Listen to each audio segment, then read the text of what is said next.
Hey, welcome to the channel. We hope that you enjoy today's stories and check out the chapters on the video to see all the stories for today.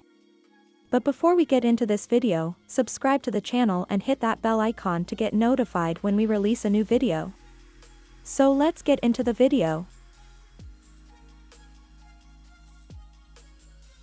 What's a single valuable piece of information you would like to share? Experience 1. The most important piece of information you can give 911 is where you are, followed by what the problem is. Even if no other information is given, someone can still be sent to a location to see what the problem is. Bonus: if you accidentally call 911, just stay on the line and tell them it was an accident. It happens a lot. They won't be mad. If you hang up, they have to call you back. That is irritating. Experience 2. Extremely useful websites most people probably don't know about. 1. Radio.garden, listen to radio around the world. 2. Picka deals, discover shopping deals and discounts across Amazon, Target and Best Buy. 3. LibGen, download almost any textbook as an e-copy. 4. Sci-Hub gives free access to download almost any paper. 5. Terms of service, didn't read summarizes terms of service and rates them for privacy. 6. FutureMe.org, you can use it to send emails to the future you. Been using it for almost 3 years. It helps put into perspective how much has changed over the course of a year. 7. Photopea online image editor with Photoshop feature. 8. 12 feet it bypasses all paywalls and removes all ads from any web page I have found. Show me a 10-foot paywall, I'll show you a 12-foot ladder. No install, just copy and paste your link. 9. Old Games Download, this website has every single PC game from the 70s, 80s, and 90s till the early 2000s. 10. My Abandonware is a far better option than Old Games Download. 11. Flight Radar 24, wondering where that plane, jet, or helicopter is going? Check them out. Note, don't buy anything on that site, just use it for further info only. 12. Unsplash, tons of free-to-use images of damn near everything. Use the library for everything you can, textbooks, movies, games, music. Experience 3. Some credit cards cover accidental damage to electronics for a predefined period of time. Use those cards to buy computers and electronics. To add to this, unless you genuinely can't control your spending, you should absolutely have a credit card. The biggest reason is for fraud protection. If someone fraudulently uses your credit card number, they haven't actually touched your money. You tell the bank you see an unauthorized transaction, they cancel it and send you a new card, and that's it. You won't be able to use the card for a couple of days while waiting for the new one, but the money in your account is safe. If they use your debit card number, they get the money in your account. The bank will probably give it back, but they don't have to if they decide it's your fault. And you will likely lose access to the account for a couple of days. Also, purchase protection. If you buy literally anything and the company fails to deliver, or the product you receive is garbage, and the company refuses to help, chargebacks are super easy. Don't overuse it, and always try to talk to the company first, but this is a great benefit. A few years ago, I pre-ordered a $600 item about 8 months in advance.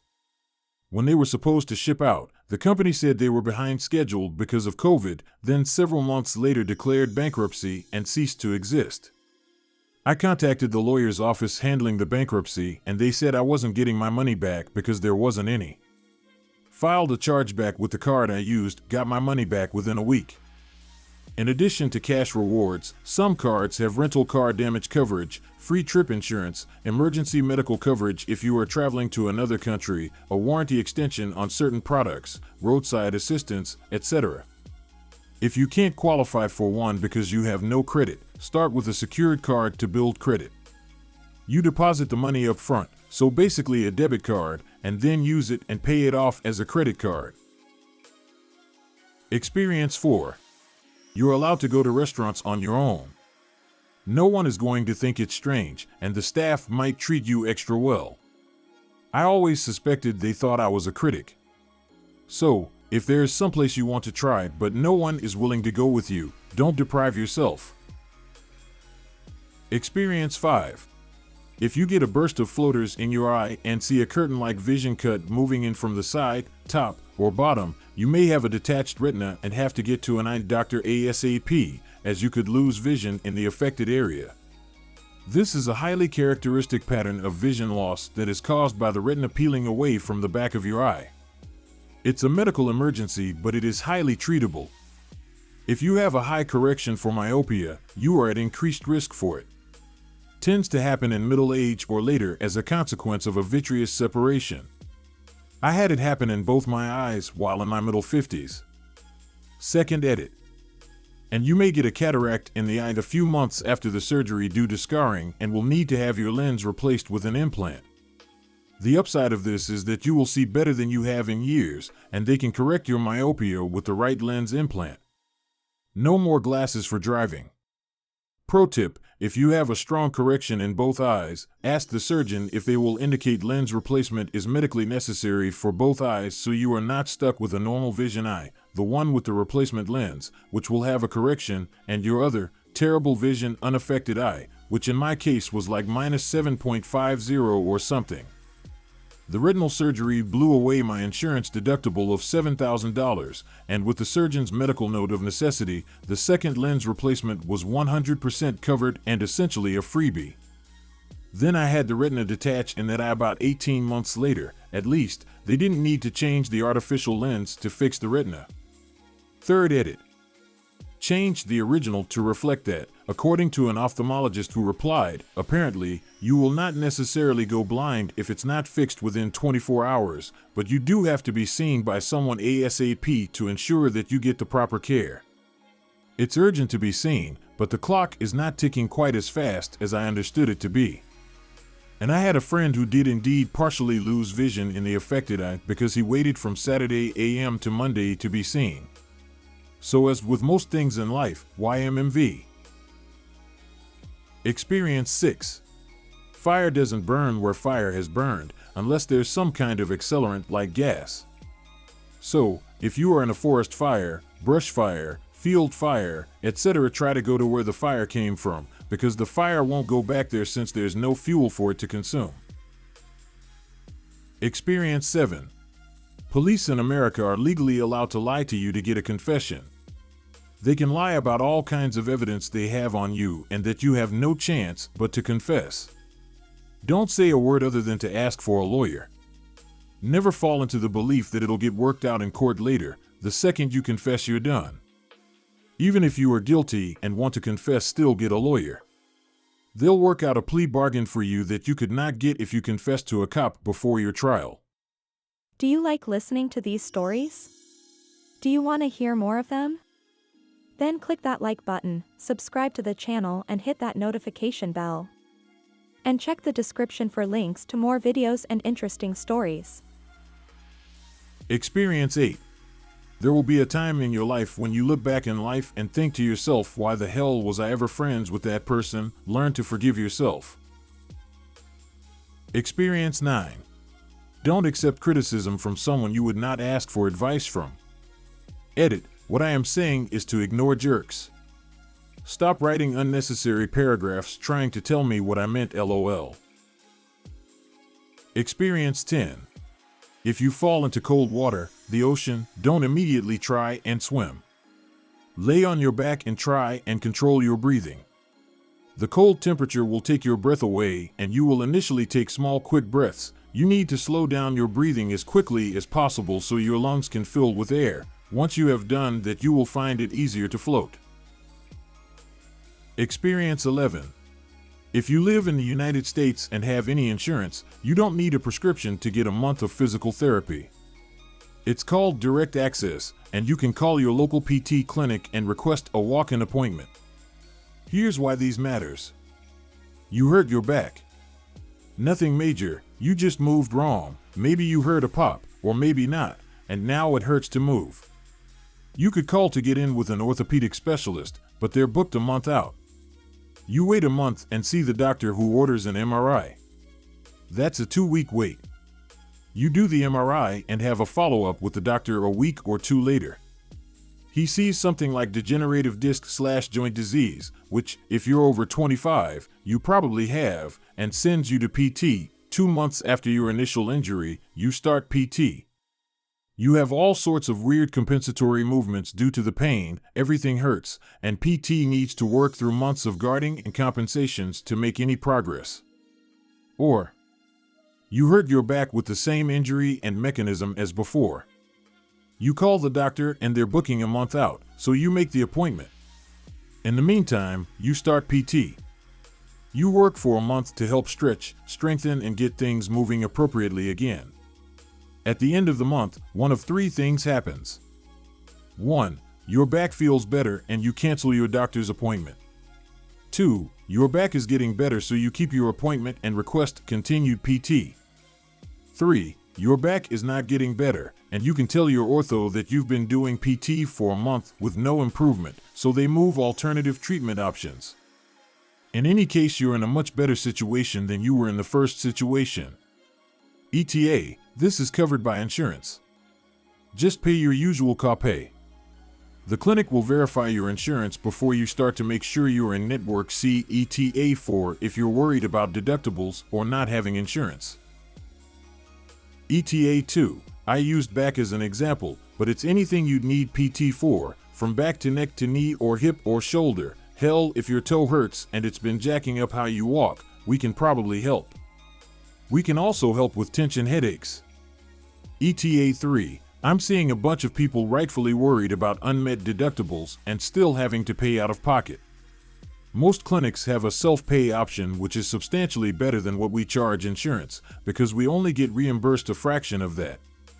The self-pay is basically just enough to cover overhead. If that's not doable, many will also offer financing. If you're worried about the financial strain, tell your therapist. I've treated plenty of people who tell me at the evaluation that they're strapped for cash. Instead of seeing them multiple times/weeks, I'll do the eval to figure out what's wrong, and then give them stretches and/or exercises and educate how to progress. I'll have them come back in a few weeks and we can update the plan based on how they're doing. It's not ideal, but it's better than living in pain. Finally, if finances are absolutely limiting, a lot of public health clinics have resources for free or reduced cost/sliding scale PT. It's generally 1 or 2 days per week, and it's therapists who are volunteering to help folks out. The system is broken, but that doesn't mean you have to live in pain. Experience 12. 3 bits of medical advice from old jobs. 1. Strokes can come on very quickly. If someone has a sharp headache or feels woozy or is slurring their speech and you don't believe that's due to any substance they've ingested, ask them to smile. Is it even on both sides? Ask them to raise their arms over their head. Can they raise both? Ask them to say, "The early bird gets the worm." Are any words garbled, out of order, or slurred?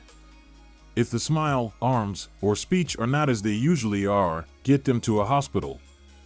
2. Sepsis can come on very quickly, an infection entering your bloodstream. Could be a cut, a boil, a piercing, an infected tooth, a graze, or a puncture wound.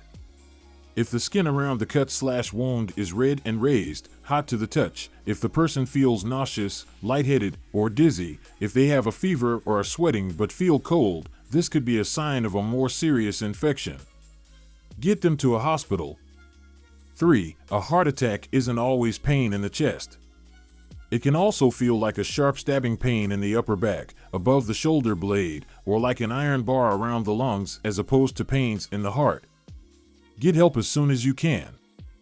You're not being dramatic, I promise. Always better to seek medical help as soon as you can. Experience 13. Always ask for the name of people who assist you over the phone or counter. It amazes me how often I need to re-engage with that same company on the same issue, and being able to quote the name of the person who last helped you will short-circuit the process and save you a lot of time and bother trying to explain yourself over and over. Experience 14. If a baby's crying in pain and you can't figure out why, there's a good chance they have a muscle cramp. Like, if their big toe is turned down and won't move, then they probably have a cramp in their foot. I've found that stretching the cramp muscle makes it go away almost immediately. So, for the foot cramp, you just grab their big toe and gently but firmly pull their toe up away from the cramp. The cramp will resist at first, and that's why you have to be firm, but once you get past that, the cramp and the pain are gone. Then hold the stretch position for a minute to make sure the cramp doesn't immediately come back. Experience 15. When you are writing a paper and need X number of sources, if every source says the same thing, you can use and cite all of them. It doesn't have to be separate discrete pieces of information. So, 5 sources all say the sky is blue. You cite all 5 sources and bam, you have 5 of 10 out of the way. For example, no one told me this until I was in grad school, and they were like 25-page papers with like 30 citations, and I started freaking out because it was the biggest paper I'd ever written. We hope you enjoyed listening to today's stories.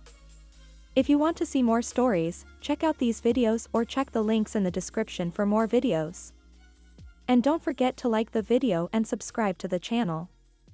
And ring that notification bell.